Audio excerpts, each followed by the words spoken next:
had tears in my eyes just because I felt like I just felt seen and heard in that moment. It's difficult for the woman going through it to give herself grace.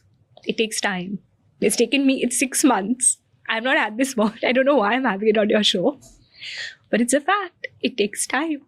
For 6 months, I've told myself, just give yourself grace. Because, sorry. It's okay.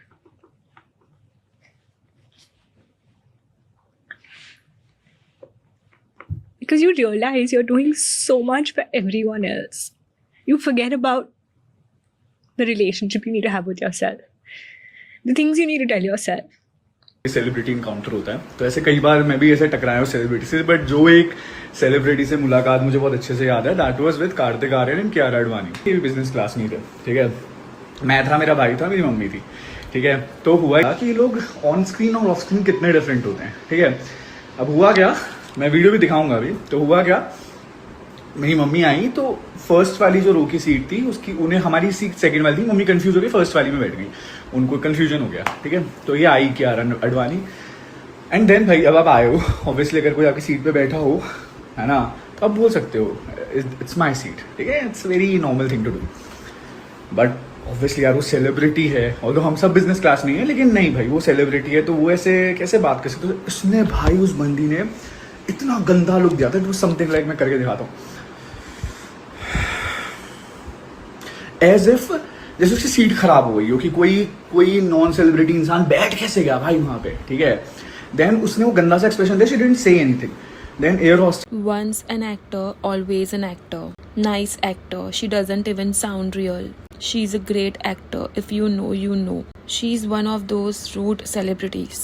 Hi guys, welcome to Kuch Bhi. Let's talk about Bollywood stars and their dual lives. और हम सबको पता ही है कि इनका camera के पीछे और कैमरा के सामने अलग अलग रूप होता है, पर कियारा अडवाणी के केस में ये गैप इतना बड़ा है कि समझ ही नहीं आता कि असली कियारा कौन है। एक तरफ रूमर्स है उनके रूड बिहेवियर के, उनकी एलिटिस्ट सोबो वाइब के, और दूसरी तरफ है उनकी रीसेंट पॉडकास्ट जहां वो मैच्योर्ड, हम्बल्ड और सेल्फ अवेयर लगती है। मेजरली वो इस पॉडकास्ट में अपनी मदरहुड जर्नी शेयर करती है, बट कई लोग उस जर्नी को कंपेयर करते हैं उनके रियल लाइफ एटीट्यूड से। तो आज हम इन दोनों साइड्स को डिटेल में कंपेयर करेंगे। So let's break down the dissonance point by point. सबसे बड़ा कॉन्ट्रास्ट दिखता है उनके रीसेंट फ्लाइट इंसिडेंट और उनकी करियर फिलॉसफी में। तो इंस्टाग्राम पे एक इन्फ्लुएंसर है जिन्होंने कियारा को एक्सपोज किया था। उन्होंने क्लेम किया था कि जयपुर मुंबई फ्लाइट में उनकी मदर ने गलती से कियारा की सीट ले ली, वो वहाँ पे बैठ गई। कियारा ने कुछ कहा तो नहीं, पर उनका जो एक्सप्रेशन था, उन्होंने एक नास्टी लुक और डिसडेनफुल ग्लैंस दी, जिसको देख के उस इन्फ्लुएंसर को लगा कि जैसे कि कियारा ये दिखाना चाह रही हो कि एक नॉन सेलिब्रिटी के बैठने से उनकी सीट गंदी हो गई हो। अब आप आयरनी देखिए। तो पहले मैं बात करूंगी द रणवीर शो के बारे में, जहाँ पर कियारा अडवाणी आती है, रणवीर अलाहाबादिया को बताती है कि इंडस्ट्री में सर्वाइव करने के लिए टैलेंट से ज़्यादा पीपल स्किल्स ज़रूरी होते हैं। When you speak of the importance of it, I feel like I wish those were the subjects, like life skills and people skills and psychology or any of these subjects that we speak of. I wish that we studied those growing up more than, of course, you do your math, science and all. Who remembers Tita Gama and all these other things? Like, I mean, I don't know where I'm using it in my life. सवाल ये है कि अगर people skills इतने strong है तो एक Elder lady की छोटी सी गलती पर इतना अनप्लेजेंट रिएक्शन क्यों दिया? क्या ये स्किल्स सिर्फ कैमरास और हाई प्रोफाइल लोगों के लिए ही रिजर्व्ड होते हैं? अब दूसरा बड़ा पॉइंट है कि उनका बिहेवियर विद सर्विस स्टाफ। इनसे कियारा अडवाणी से, she has a lot of attitude, not like, मैंने तो बात नहीं करा था because I was not in that room जहाँ पे वो बैठी हुई थी। मेरे कुछ क्रू बता रही थी कि उन्होंने ना उनसे पूछा था कि do you want to have cashews और आमंड्स और something. She was like no no, can you please call my assistant, he will give me the cashews. So she didn't even talk to them and I was like thank god मैं नहीं गई उनके पास। Reddit पर multiple testimonials है, बहुत सारे Instagram reels भी बाहर आए थे जहां फ्लाइट अटेंडेंट्स ने बताया कि कियारा उनसे डायरेक्ट आई कांटेक्ट तक नहीं करती। वो अपना नट्स का जो पैकेट है वो तक अपने बॉडीगार्ड या मैनेजर को कह के मंगवाती है। एक इंसिडेंट तो ये भी है कि उन्होंने कैफे में अपना लिपस्टिक छोड़ा, पर जब किसी ने उन्हें वो रिटर्न करने की कोशिश की तो उन्होंने उसको इग्नोर कर दिया, उस लड़की को इग्नोर कर दिया। पर जब वो रिसेंटली राज शमानी के फिगरिंग आउट पॉडकास्ट पर आती है तो वो अपनी वल्नरेबिलिटी दिखाती है। वो अपनी डॉटर सराया के बर्थ के बाद पोस्टमार्टम डिप्रेशन पे बात करती है, रोती है और बताती है कि उन्हें सेल्फ कंपैशन लाने में 6 महीने लगे। क्रिटिक्स कहते हैं कि ये एक स्मार्ट मूव है, एक दीवा इमेज को एक स्ट्रगलिंग मदर की इमेज से रिप्लेस करने का, ताकि लोगों की सिंपैथी मिले और वो रूड वाला टैग धुंधला हो जाए, ताकि जो मदर्स है वो इनसे रिलेट करे, क्योंकि मदरहुड पोस्टपार्टम बहुत सारी औरतों के लिए एक बहुत ही टची टॉपिक होता है, जिसको सुन के लोग इमोशनली बहुत ज़्यादा कनेक्ट करते हैं, रिलेट करते हैं एंड देन डिफेंड भी करते हैं। और कियारा के साथ यही हो रहा है। कियारा हमेशा अपने स्ट्रगल्स की बात करती है, कैसे फगली फ्लॉप हुई और उन्हें MS धोनी के लिए वेट करना पड़ा, पर रियलिटी ये है कि वो आलिया अडवाणी है, एक extremely affluent south Mumbai SoBo family से आती है, जिनके कनेक्शंस सलमान खान और गांगुली फैमिली तक है। उनका ये बैकग्राउंड उन्हें एक नेचुरल एंटाइटलमेंट देता है, जिसे फैंस एरोगेंस कहते हैं।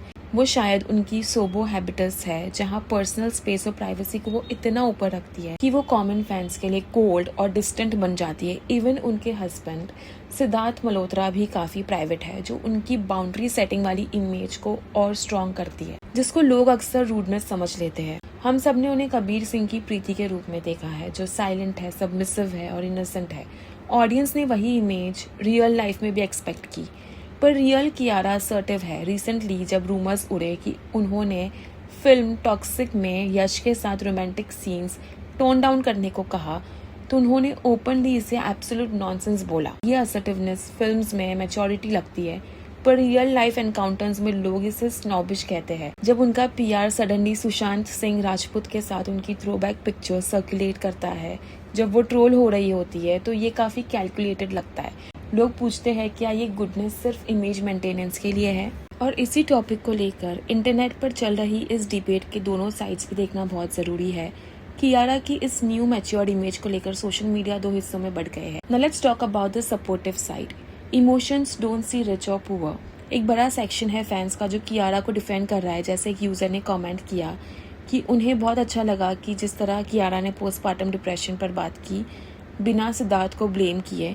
फैंस का आर्ग्यूमेंट ये है, love how she spoke about how she felt without trying to make it seems as if it was Sid's fault और anything like that. Not many people understand that postpartum depression is real. It can be so much that people have it for months or years. It's not about being rich or poor, like some insensitive people are making it out to be. Your emotions don't see if you are rich or poor. Also, many women who have gone through it will know how difficult it is. Everyone is after the newborns to see if it needs something, anything, or are they even sleeping well, whatever. But the one who gave birth to them are in most cases sidelined. The mother also needs the same attention as the baby. She went through a whole 9 months of carrying the baby, having no control over her emotions and going through child labor. It's exhausting for her as well. One comment says, sorry but this is not PR. She recently became a mom and motherhood changed everyone. So she shared what she felt and gone through. I actually liked the clips shared from this podcast. She was very vulnerable about motherhood and it sounded real. PR तो सभी कर रहे हैं। तो यहाँ पे fans का argument ये है कि PPD पोस्टपार्टम डिप्रेशन एक रियल मेंटल हेल्थ इशू है और emotions don't see if you are rich और पुअर। ये भी बहुत ही स्ट्रॉन्ग लाइन है। उनका मानना है कि भले ही कोई भी कितना अमीर हो, हॉर्मोन्स और मेंटल स्ट्रगल सबके लिए एक जैसे ही होते हैं और एक माँ को भी उतनी ही अटेंशन मिलनी चाहिए जो कि एक बेबी को मिलती है। तो इस चीज से बहुत सारी मदर्स रिलेट करती है and they are supporting Kiara. अब आते हैं क्रिटिकल साइड पे। तो काफी लोग स्केप्टिकल भी है। कुछ यूजर्स का ये पॉइंट है कि उनकी मदरहुड की बातें थोड़ी ओवरडन लगती है उनके प्रिविलेज की वजह से। एक यूजर ने लिखा, I doubt her own experience is actually common experience for mothers, क्योंकि उनके पास हर काम के लिए नैनीज और स्टाफ होते हैं। इसीलिए लोग मानते हैं कि अगर आपके पास इतनी हेल्प होती है तो पोस्टपार्टम डिप्रेशन डिफरेंट होगा एक नॉर्मल वुमेन से। तो इन क्रिटिक्स का मानना ये है कि ये सब सिर्फ रिलेटिबिलिटी के लिए किया गया एक ड्रामा है, ताकि लोग भूल जाए कि रियल लाइफ में वो कैसी है, कितनी रूड है और कितनी डिस्टेंट हो सकती है। So let's read the comment also. One comment says, I'm sure motherhood was difficult for her too, but I do think it's a bit overdone because of how rich they are. They must have a different employee for each little thing in their house. Somehow I doubt either of them were waking up in the middle of night to change diapers. A lot of what she's saying is for relatability and it's working. But I doubt her own experience is actually a common experience for mothers. तो यहाँ पे user यही कहना चाह रहे हैं कि ये जो रिलेटेबिलिटी दिखने का एक तरीका है इनका, एंड शी डाउट्स कि ये लोग अपनी नींद से उठकर डायपर भी चेंज करते होंगे because they have a lot of employees. So this is just an overdone drama to sound relatable so that people forget about the past things that she has done. एक image whitewash करने का तरीका basically. One comment says there is something quite unlikable and performative about her. Can't keep a fungi on it, but there is something off. One says, I think the real PR is making her out to be more successful than she is. What are her successes even? Kabir Singh was not her success, neither was Sher Shah. She's a mediocre actress at best. One user says, how is she able to act so innocent in front of camera? So yeah, this is the discussion that's going on online. एक तरफ कियारा है जो उनका past है, जो उनका पीछा नहीं छोड़ा, और एक तरफ उनकी एक न्यू जर्नी है मदरहुड की. तो फाइनली क्या है कियारा आडवाणी की असलियत? क्या वो वही प्रीति जैसी स्वीट और हम्बल लड़की है जो हम पॉडकास्ट में देखते हैं, या वो एक प्रिविलेज्ड सोबो दीवा है जिसे आम लोगों से फ़र्क नहीं पड़ता? उनके recent podcast with Raj Shamani figuring out एक बड़ा टर्निंग पॉइंट रहा है. वहाँ उन्होंने अपनी मदरहुड, मॉम ब्रेन और आइडेंटिटी शिफ्ट के बारे में काफ़ी डिटेल्स शेयर की है. उन्होंने बताया कैसे प्रेगनेंसी के बाद वो बहुत वल्नरेबल हो गई और उन्हें हर छोटी छोटी बात पे रोना आ जाता था, और कैसे उनका हस्बैंड सिद्धार्थ उन्हें हर रात ड्राइव पर लेकर जाता था ताकि उन्हें फ्रेश एयर मिले. ये बातें सुनकर ऐसे लगता है कि वो हमारी और आपकी तरह एक नॉर्मल इंसान है जो लाइफ के बड़े बदलाव से गुजर रही हो. बट इंटरनेट पे इस बात को लेकर जो बहुत बड़ी डिबेट छिड़ी थी, जो हमने कमेंट्स में भी देखा, एक तरफ वो लोग हैं जो कहते हैं कि पोस्टपार्टम डिप्रेशन इज़ रियल और ये अमीरी या गरीबी नहीं देखता. उनके लिए कियारा की वल्नरेबिलिटी बहुत ही जेन्युइन है. पर दूसरी तरफ लोग सवाल उठा रहे हैं कि how common is her experience, क्योंकि उनके पास नैनीज़ है, एम्प्लॉयज़ है, पूरी आर्मी है. इन क्रिटिक्स के लिए उनका ये हम्बल्ड अवतार सिर्फ एक PR स्ट्रेटजी है ताकि लोग उनके जो पुराने रूट फ्लाइट इंसिडेंट्स है वो भूल जाए. तो सच ये है कि ये डुअल पर्सनालिटी कॉन्ट्राडिक्टरी नहीं है बल्कि सिचुएशनल है. जो नेस्टी लुक या डिस्डेनफुल ग्लांस फ्लाइट में दिखा हमें कियारा का, वो शायद उनका अनफिल्टर्ड वर्जन था जो थकान या प्राइवेसी की वजह से बाहर आ गया हो. और पॉडकास्ट पर जो हम देख रहे हैं वो उनका मैच्योर्ड और रिफ्लेक्टिव वर्जन है जो उन्होंने अपने करियर के उतार चढ़ाव से सीखा हो. So now let's talk about celebrity worship culture. कभी ना सेलिब्रिटी वर्शिप कल्चर समझ में नहीं आता. लोग ऐसे एक्ट करते हैं जैसे वो उन्हें जानते हैं, चाहते हैं, बट उनके लिए कोई एग्जिस्टेंस नहीं होता किसी का. ठीक है, they don't care. And I don't know why people go on these Wars and युद्ध लड़ने चले जाते हैं अगर उनको कोई बुरा बोलता है. भाई वो तुम्हें भी ऐसे ही ट्रीट करेंगे तुम अगर उनके सामने मिलोगे तो. हम एज फैंस स्टार्स को एक पेडेस्टल पर रखते हैं और उनसे कांस्टेंट परफेक्शन एक्सपेक्ट करते हैं. वो हमारी एक्सपेक्टेशन पे खरे नहीं उतरते तो हम उन्हें रूड कहने लगते हैं. पर क्या हमें ये एक्सेप्ट नहीं करना चाहिए कि एक स्टार भी थक सकता है, एलीट साउंड कर सकता है, और वही स्टार लाइफ में मैच्योर और इमोशनल भी हो सकता है. तो अगर सेलिब्रिटी वर्शिप को हम साइड में रखकर अगर हम कियारा आडवाणी को एक कॉम्प्लेक्स इंसान की तरह देखें तो ये डुअलिटी हमें समझ में आने लगेगी. उन्हें समझना आसान होगा. वो ना तो पूरी तरीके से एक अच्छी और हम्बल इंसान है और ना ही पूरी तरीके से एक रूड और एंटाइटल्ड इंसान है. वो इन दोनों के बीच में कहीं पर एग्जिस्ट करती है.